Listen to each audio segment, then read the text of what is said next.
মৃত্যুর পরেও যেন জীবন্ত, শিল্পীর কল্পনায় গড়ে উঠছে মৃত মানুষের অবিকল অবয়ব। ক্রমেই জনপ্রিয়তা বাড়ছে কলকাতার শিল্পী সুবিমল দাসের তৈরি সিলিকনের মূর্তির। সুবিমলের শিল্প নৈপুণ্যের কাছে মানুষের মৃত্যুর পর তাদের ফিরে পেয়েছেন অনেকে। কাছের মানুষের মৃত্যুর পর আবার কি তাকে ফিরে পাওয়া যায়? চিকিৎসা বিজ্ঞান বলবে প্রশ্ন ওঠে না, কিন্তু শিল্প বলবে সম্ভব। যেমন ঝাড়গ্রামের স্থিতা পাল বাগচি ফিরে পেয়েছেন তার পুত্র শার্নব ওরফে তাতানকে। 2022 সালে মৃত্যু হয়েছে তাতানের, কিন্তু 2024-এও ছেলেকে ছুঁয়ে দেখতে পারেন স্থিতা।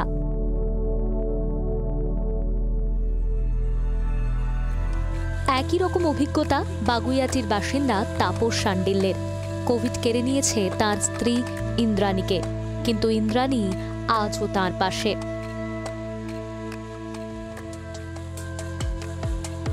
1995 সালে প্রয়াত হয়েছেন মা হেনা দত্ত।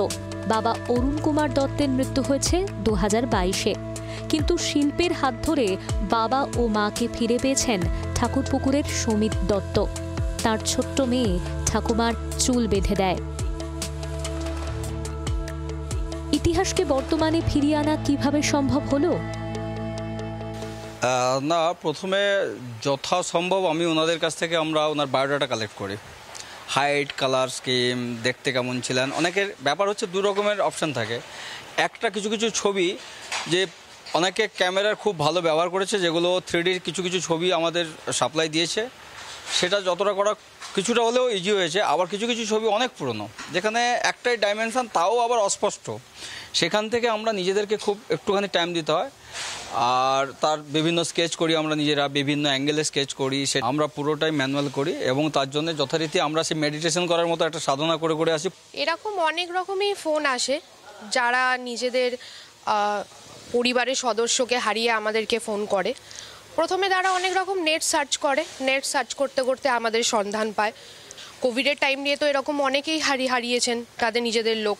তারপর যে কোনো রিজনে তারা গত হয়ে যাওয়ার পর আমাদেরকে ফোন করে, তারা বলে যে আমরা এরকম বানাতে চাই। ইতিমধ্যে 17টি সিলিকন ডামি তৈরি করে ফেলেছেন শিল্পীরা। এখন সিলিকন শিল্পী সুবিমলের কলকাতা স্টুডিওয়ে এমন 8 জন প্রয়াত প্রিয় মানুষের সিলিকন ডামি তৈরির কাজ চলছে। নিউটাউনের বাসিন্দা রেখা গঙ্গোপাধ্যায়ের মৃত্যু হয়েছে কিছুদিন আগে। প্রাথমিক শোক কাটিয়ে তার পরিবারের হঠাৎ ইচ্ছা জেগেছে রেখা দেবীকে আবার নিজেদের কাছে নিজেদের মতো করে ফিরে পাওয়ার। চিকিৎসা বিজ্ঞানে এই কাজ এক কথায় অসম্ভব, কিন্তু শিল্পীর চোখে কোনো কিছুই অসম্ভব নয়। তাই সুবিমলের স্টুডিওতে এই মুহূর্তে যেন মৃত মানুষের পুনর্সঞ্জীবন, পুনর্জীবনের এক আস্ত কারখানা তৈরি হয়েছে এই কলকাতা শহরের বুকে, যেখানে অজস্র ক্লায়েন্ট তাদের ছেড়ে যাওয়া প্রিয়জন হুবহু আবার ফিরিয়ে আনছেন সুবিমলের হাত ধরেই। নিঃসন্দেহে কলকাতার বুকে সিলিকনে এই অনন্য শিল্প বিপ্লব তাক লাগিয়ে দিয়েছে গোটা শহরকে। জি 24 ঘন্টার জন্য ক্যামেরায় তরুণের সঙ্গে অয়ন, কলকাতা। বাংলার আওয়াজ, বাঙালির আবেগ, জি 24 ঘন্টা।